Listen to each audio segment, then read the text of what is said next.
Assalamualaikum warahmatullahi wabarakatuh. Waalaikumsalam warahmatullahi wabarakatuh.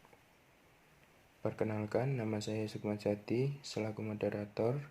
Kali ini kita akan melakukan dialog interaktif mengenai topik pemeriksaan faal hati. Untuk narasumber, pada kali ini ada Vena Devita sebagai narasumber 1, Habibatur Rohmah sebagai narasumber 2, dan If'al Khairul Ummah sebagai narasumber 3. Terima kasih untuk kedatangannya di acara dialog interaktif tentang pemeriksaan faal hati. Untuk pemeriksaan faal hati itu sebenarnya apa sih? Mungkin saya ingin narasumber 1 menjawab terlebih dahulu. Ya, pemeriksaan faal hati itu merupakan tes yang dilakukan dengan memeriksa kadar enzim dan protein yang terdapat dalam darah. Lalu apa sih tujuan dilakukannya tes faal hati ini? Bagaimana menurut narasumber 2? Jadi, pemeriksaan faal hati itu bertujuan untuk mengetahui kondisi hati, mendeteksi infeksi hati, memantau perkembangan penyakit seperti hepatitis, kemudian memantau efektivitas obat, menilai tingkat keparahan suatu penyakit, dan juga untuk memantau kemungkinan terjadinya suatu efek dari obat-obatan. Setelah kita mengetahui tujuannya, pemeriksaan faal hati dapat dilakukan dengan tes apa saja ya? Saya ingin narasumber 3 untuk menjawab. Pemeriksaan meliputi dari ALT atau SGPT, AST atau SGOT, ALP, GGT, bilirubin, dan albumin. Lalu sebenarnya hasil tes fungsi hati yang normal itu berapa ya? Sedangkan nilai normal pada ALT atau SGPT di bawah 35 unit per liter, AST atau SGOT di bawah 35 unit per liter, ALP 25 sampai 100 unit per liter, GGT 5 sampai 45 mikro per liter, bilirubin 2 sampai 20 mikromol per desiliter, albumin 35 sampai 55 gram per desiliter. Apa yang menyebabkan peningkatan nilai ALT? Bagaimana menurut narasumber 1?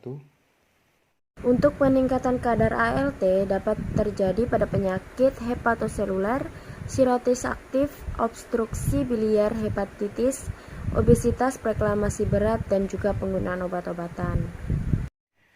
Lalu apa implikasi klinis pada AST?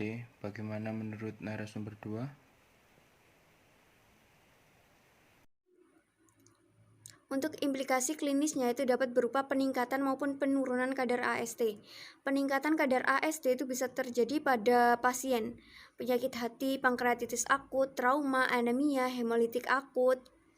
Kemudian ada penyakit ginjal akut dan juga penggunaan obat-obatan seperti isoniazid dan juga kontrasepsi oral. Kemudian penurunan pada kadar AST itu dapat terjadi pada pasien dengan asidosis, pada pasien diabetes. Waalaikumsalam warahmatullahi wabarakatuh.